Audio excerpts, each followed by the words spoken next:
So what we're about is public safety. As we go into the cold months, we kind of look at from Thanksgiving till about Valentine's Day, maybe a little bit beyond.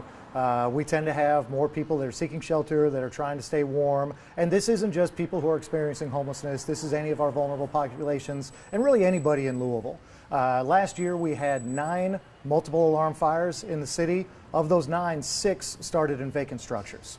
And of those 6, 5 of them were in the cold months. So we want to be aware of that. We want to make sure that people are kind of paying attention. We want everybody to consider public safety a job for all of Metro Louisville. A lot of people watching this might think that this doesn't apply to them because they're not homeless, but if you see something, you can say something as well, even if it's a small fire. Absolutely. So if you happen to live near a vacant structure, you are far more likely to be in danger of a potential fire because those fires in vacant structures, they oftentimes go unnoticed and they'll build to a larger potential, which can then impinge on the homes nearby. So you want to be paying attention to your neighborhood, you want to be paying attention to things going around. And yes, if you see a fire, if you see something dangerous, nuisance calls should be put to 311, but if you think there's criminal activity or life danger, you call 911.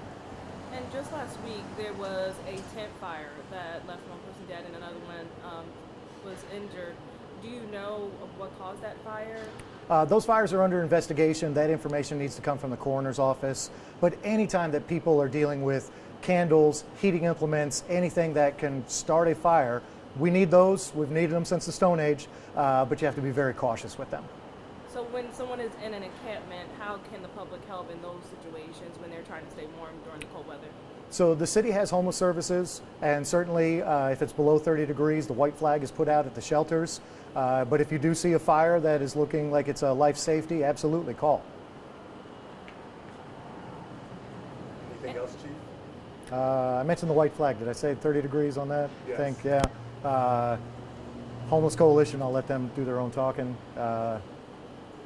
Boss man, did I miss anything? I think you got it all. Yeah. And how many have you guys seen? Because according to the press release, you guys seen several fires and encampments. Do you know roughly how many so far?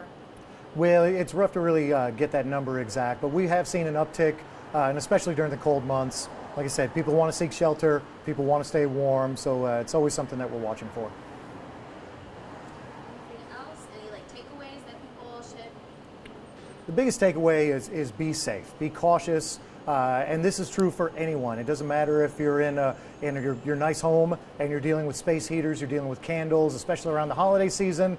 People might overload a circuit. Be very, very careful with your electrical, with your space heaters, with your candles. Just be cautious. And how can someone in an encampment be more cautious? What are some things that they can do if they do want to stay warm, they want to light a fire, what can they do to make sure that fire doesn't spread? The biggest thing for someone that's experiencing that, please reach out to the Homeless Coalition. Please reach out to the city's RCS, places where they can get you help. There are vouchers for hotels, places where you can get warm.